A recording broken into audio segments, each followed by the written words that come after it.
प्रभु आप सर्वशक्तिमान सबके स्वामी हैं, संसार की रक्षा के लिए आपने मेरे यहां अवतार लिया है।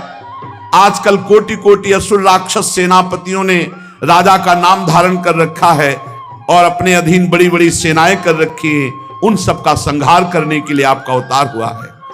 देवताओं के देव, मेरे आराध्य देव, एक कंस बड़ा दुष्ट है। जब इसे मालूम होगा कि आप हमारे घर में प्रकट हुए तो आपके भाइयों को मार डाला है। फिर भी मुझे भय लगता है कि कहीं शस्त्र लेकर दौड़ा आवे और कुछ अमंगल कर दे। यह है वात्सल्य। एक तरफ देख रहे सर्वलोक महेश्वर भगवान और एक तरफ पुत्र, तो डर भी लग रहा है कहीं कंस अस्त्र लेकर दौड़ा आवे, कुछ अमंगल न कर दे।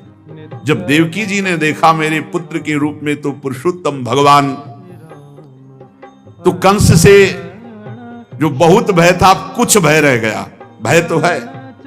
और बड़े पवित्र भाव से मुस्कुराती हुई कहा, प्रभु जैसा वेदों में आपका स्वरूप सुना वो अव्यक्त सबका कारण बताया गया, ब्रह्म बताया गया, ज्योतिष स्वरूप बताया गया, लेकिन आप ही हैं अनिर्वचनीय, निष्क्रिय, विशुद्ध सत्ता के रूप में। और वो आज आप मेरे सामने प्रकट हो गए। जिस समय ब्रह्मा की पूरी आयु दो परार्ध समाप्त हो जाती है तो काल शक्ति के प्रभाव से सारे लोक नष्ट हो जाते हैं। पंचमहाभूत अहंकार में अहंकार, महातत्व में महातत्व, प्रकृति में प्रकृति एकमात्र आप में लीन हो जाती है। आप ही शेष बचते हैं, इसलिए आपका नाम शेष है। प्रभु आप भक्त भय आ रही है। हम लोगों को इस दुष्ट कंस से बहुत ही भय लग रहा है। आप हमारी रक्षा कीजिए प्रभु। ये रूप आपका देहाभिमानियों के दर्शन योग्य नहीं है। पापी कंस को जब मालूम होगा कि आप मेरे गर्भ से प्रभु आएगा और मेरा धैर्य टूट रहा है, मुझे भय लग रहा है। विश्वात्मन आप पहले भगवत स्वरूप अंतर ध्यान कीजिए और आप बाल रूप हुए, क्योंकि आप बाल रूप का सुख देने के लिए ही तो आए हैं। श्री भगवान ने कहा, देवी स्वयंभू मनवंतर में जब तुम्हारा पहला जन्म हुआ था उस समय तुम्हारा नाम था प्रश्नी और ये वसुदेव श्रुतपा नाम के प्रजापति थे। तुम दोनों के हृदय में बड़े ही शुद्ध भाव थे। जब ब्रह्मा जी ने तुम दोनों को संतान उत्पन्न करने की आज्ञा दी तब तुम लोगों ने इंद्रियों का दमन करके उत्कृष्ट तपस्या की। तुम दोनों ने वर्षा, वायु, घाम, शीत, उष्ण आदि काल के विभिन्न गुणों को सहन किया और प्राणायाम के द्वारा अपने मन के मल को धो डाला। तुम दोनों ने सूखे पत्ते खाकर फिर हवा पीकर केवल तपस्या की। अभीष्ट वर प्राप्त करने की इच्छा से मेरी आराधना की। कितना कठिन तप! मुझ में चित्त लगाकर ऐसा परम दुष्कर घोर तप करते हुए देवताओं के 12,000 वर्ष व्यतीत हो गए। सूखे पत्ते और फिर उन्हें भी छोड़ दिया, हवा वायु केवल।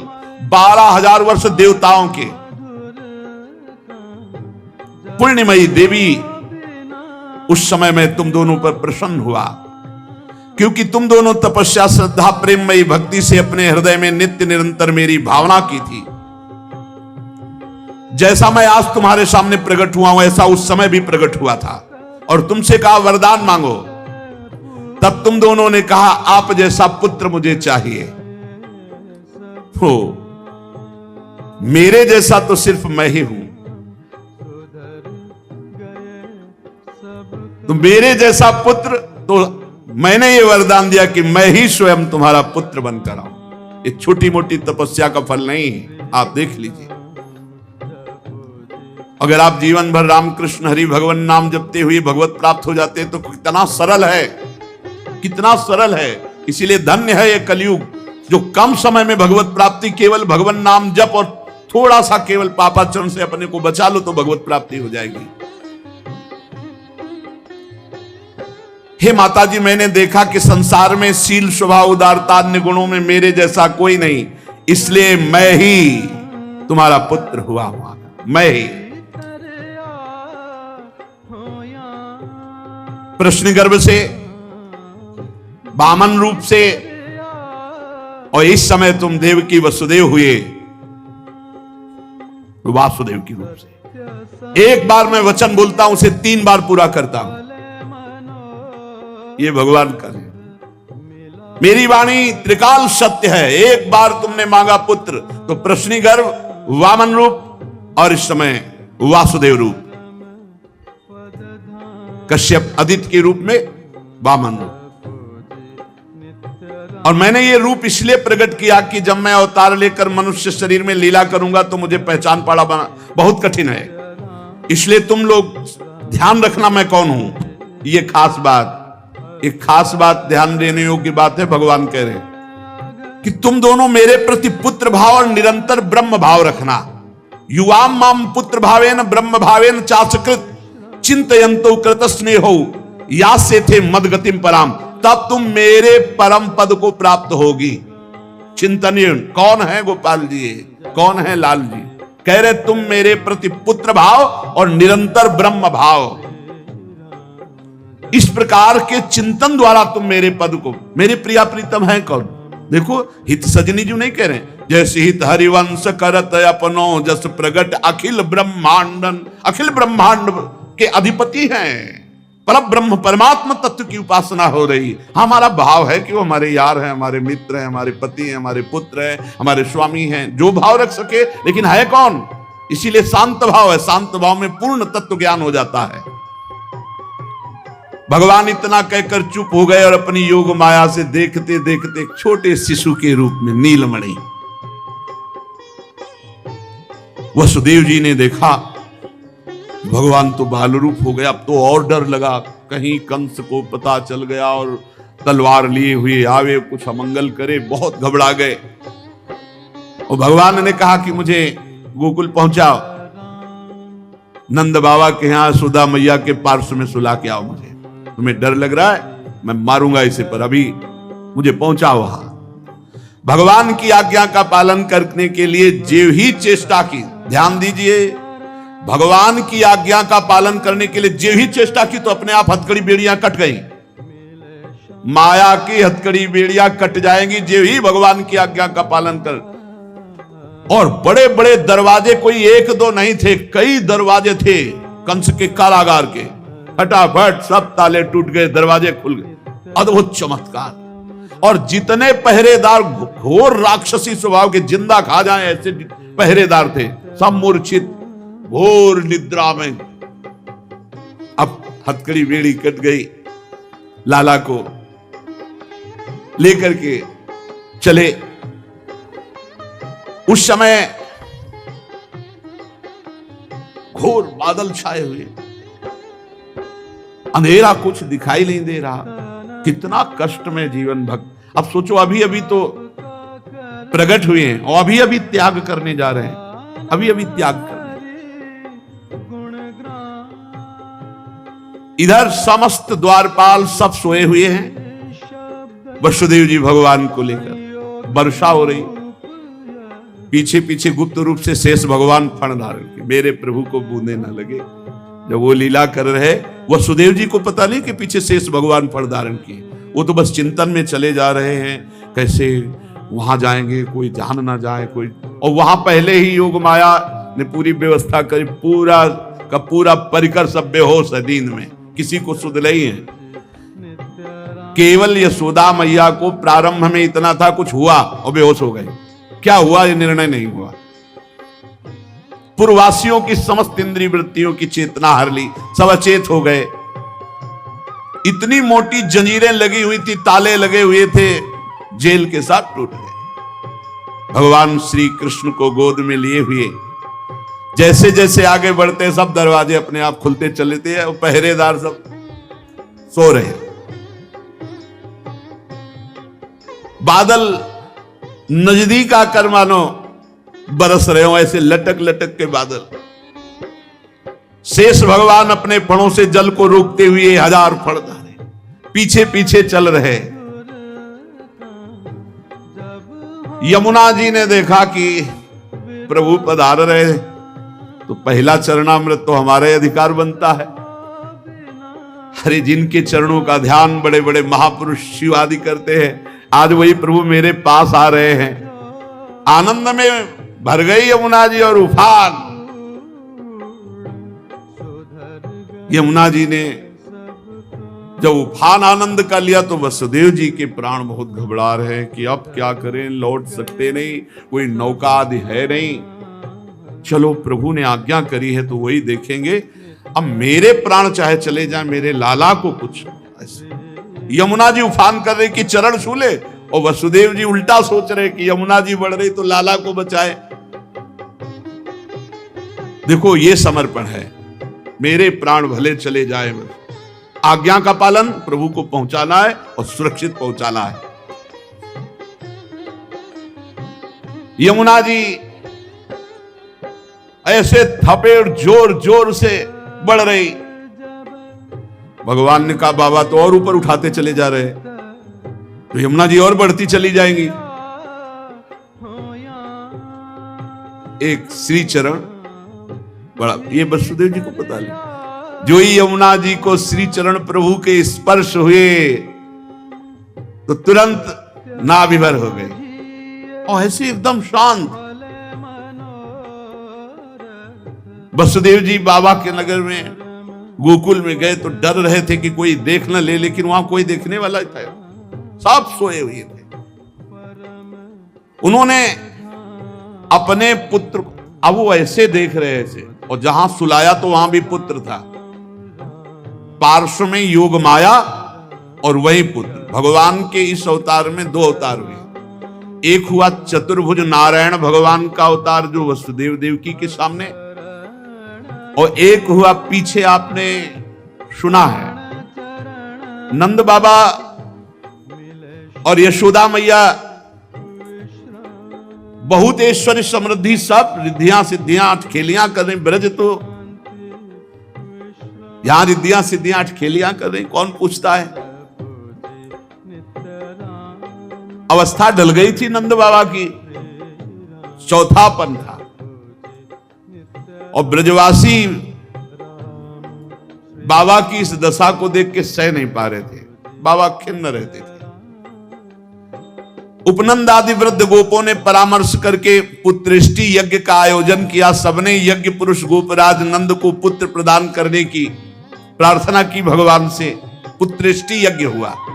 जैसे महाराज दशरथ जी की अवस्था डल चुकी थी तो श्रृंगी ऋषि ने पुत्रेष्टि यज्ञ करा, उससे खीर फिर भगवान 4 रूपों में प्रकट हुए, राम लक्ष्मण भरत शत्रुघ्न।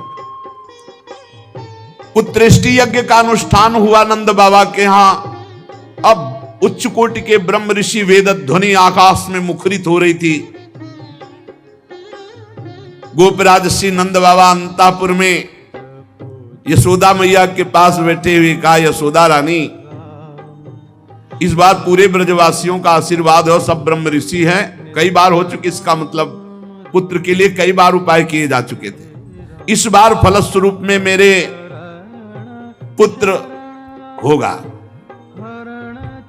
मन में बड़ी कामना है, मेरा विश्वास है ये जो यज्ञ हो रही, चूंकि ब्रजवासियों का आशीर्वाद है और ब्रह्म ऋषि जन बड़े महिमाशाली हैं,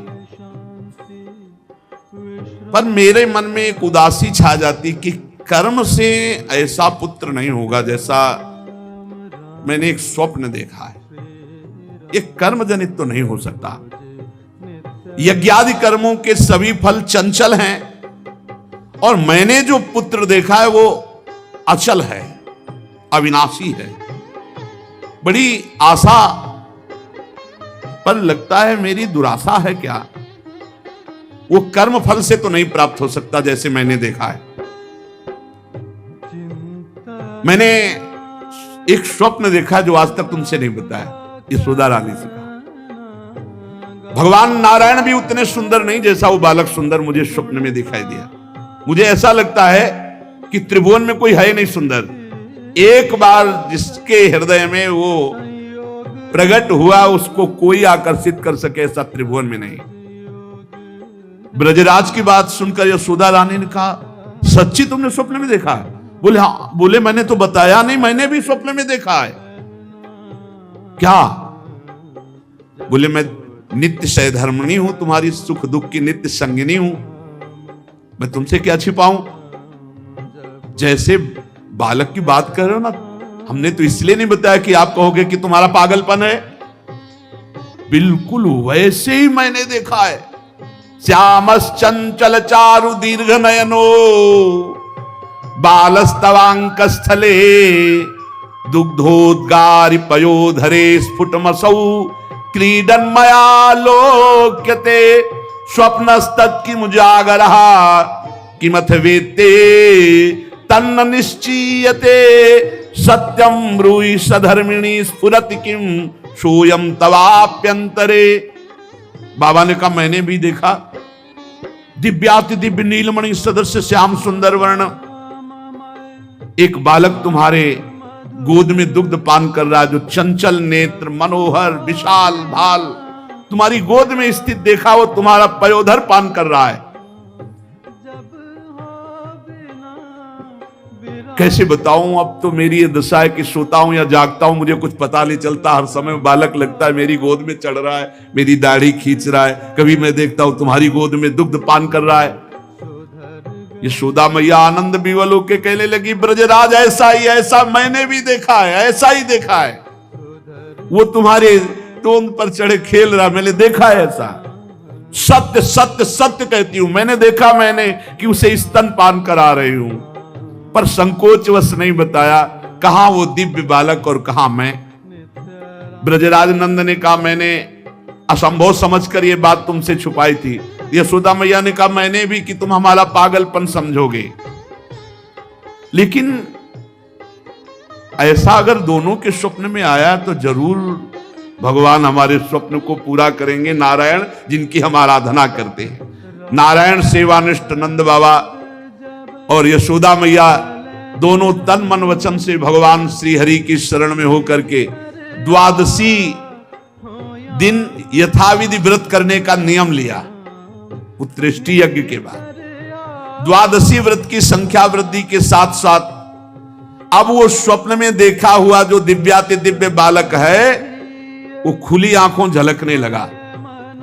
अब तो भारी व्याकुलता बनी। व्रतानुष्ठान सर्वांग पूर्ण संपन्न हुआ तो एक दिन देखा कि स्वप्न में भगवान श्री हरि आए और मधुर वाणी में बोले, अहो मयि अभिषक्तौ भक्तौ कथम निर्विद्य खिद्ये थे योषावतसी कुसुम सुषुमः सुकुमारः कुमारः सष्ट्देवान भवतोर्भवतोः कुमारतया स्फुरति सातु सदा भवतो रेवानुगतः प्रतिकल्पम स्वभक्ति प्रवर्तनाय दिविमत् प्रवर्तित द्रोणधरा रूपांश कलावतो तद्भूरि भाग्यम इत्यादि रीत्या ब्रह्मादलभ्य साक्षात् तत्फल साक्षात्काराय स्वयमेव पृथिव्याम भवतोर्भवतोरेव भवम लभत एव अचिरादेव रुचिरा रुचिरेशा युवयो सफलताम बलिता। यह आदेश हुआ, नंदेशोदा तुम मुझ में आसक्त और मेरे परम भक्त हो, तुम इतने खिन्न क्यों हो रहे हो? अतसी कुसुम के सदस्य श्याम सुंदर सुकुमार कुमार जो तुम्हारे स्वप्न में जागृत में अनुभूति का विषय बना हुआ है वो मैं हूं। निकुंज विलासी श्री ठाकुर जी ने कहा, जगत में वात्सल्य प्रेम का प्रचार करने के लिए मेरी प्रेरणा से द्रोण और धरा के रूप में तुम स्वर्ग से आविर्भूत हुए हो। कल्पों तपस्या की है मेरी प्राप्ति के लिए।